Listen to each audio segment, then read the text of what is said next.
Has your unique experience in any way affected other rural young women where you lived or throughout the country? Have you inspired people to be able to do what you did, or do you think it's gone on deaf ears, so to speak? I hope so. I mean, I don't know. I wanted to write the book. I wrote it. I wanted it to be easy to read. You know, you want to write in a literary way because everyone wants to be taken seriously as a writer. But whenever I had to make a choice between a complicated literary sentence and a simple, less literary sentence, I always went with the other one because I wanted it to be something people could understand. And I said this to my publisher the whole way through. I don't want anything about this book to make it so that a 15-year-old girl in Idaho couldn't get through it, whether that's being super long or having complicated writing. We're not going to do anything that would make it.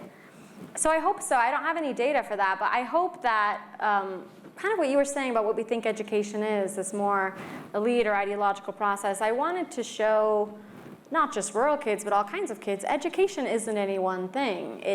You can do with these ideas anything that you want to do with them. I went to Cambridge, and my first exposure to feminism was a form of feminism that just terrified me, and I didn't get it at all, and I ran away and read John Stuart Mill, and that was the kind of feminism that I liked. And I liked it because it was just a total absence of anything. He just said, we have no idea what women are. It's a complete mystery.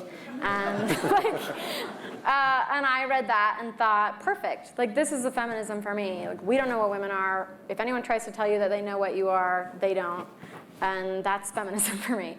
And so I think I want to write a book about education that said it's not ideological. It's not about a particular class or for a particular race or a particular group of people. It can be anything. And what you do with these ideas is entirely up to you. It is your education. It's not anybody else's. So I hope so. And I hope that they would find a story that represents them, that they recognize themselves in. And I don't think that the rural US is represented often enough in media. So I hope so, but I don't know. It's over here. Thank you.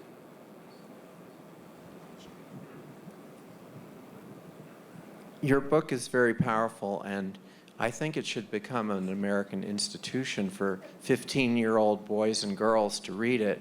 And I wonder how you view that for your future. It's strange to be told that you should be an institution. I don't know, you know, the book is its own thing now. There was a time that it was mine, and now it doesn't feel particularly like it's mine anymore. And like I said, people come up to me and have totally different interpretations of it and completely different ideas about what they think it means. And I knew that that might happen when I wrote it, and that was kind of the goal. So I'm okay with it. I don't know how okay I am with being chained to it for the rest of my life. But I'm okay with it going off and doing its own thing. Yeah, that's fine. It can just go have its own little life. I'll watch.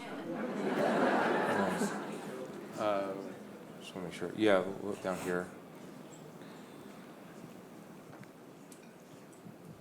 I'm wondering if music is still a big part of your life, and if you would be willing to sing a little something for us. It is, yeah, but mostly just for fun. I just sing for fun. And I can sing something, but let's do one more question, because it's very awkward to sing and then be like, next. Big burst into song, and then, so we'll do it at the very end if you really There's a question over there. Wow, that's very brave of you, by the way. Yeah. Well, singing I am more comfortable with than speaking, actually. Yeah. So we'll do one more question here, and then we're going to get a performance.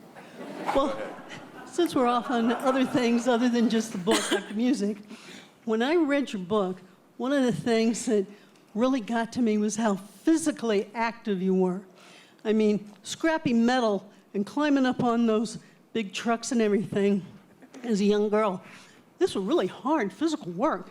And I wondered, now that you've become more of an academic, what do you do to keep fit? Quick answer to that would be, I had a rude awakening when I went to college, because I was consuming like 6,000 to 7,000 calories a day, and that was fine. And then it wasn't, and one day I walked in and I was eating an entire bag of Doritos, And my roommate said to me, do you know how many calories in that? And I looked at it, and it was a lot. And I said, that's fine. You're allowed like 6,000 a day, right? And she said, no, super not. And so I gained like 30 pounds really quickly, and then realized that if you're not roofing all day, you can't eat like 12 Snickers bars. Like, it's just a bummer. So no, I do. I'm a gymmer.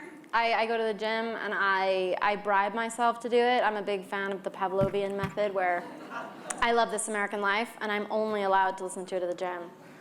Like, I'm just only allowed it. So I just associate the gym with like the dulcet tones of Ira Glass. And to me, the two are completely inseparable. And if a new episode comes out, and I have a friend who produces film, she'll text me and say, there's this great episode, and I read it and think, I can't wait, I gotta go to the gym.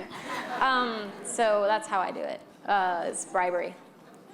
Awesome. Okay, we have a minute. Yeah, we're running out of questions. Time. We're out of questions. All right, should I sing now? I think you should sing now. I'll verse in the song. Okay.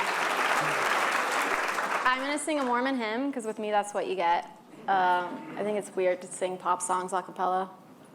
I don't know any anyway. Okay. I won't look. I can't I'm not look at looking. you. I'm not looking at you. I'm looking over here. O Lord my God, when I in awesome wonder consider all the worlds thy hands have made, I see the stars, I hear the rolling thunder, thy power throughout the universe displayed. Then sings my soul,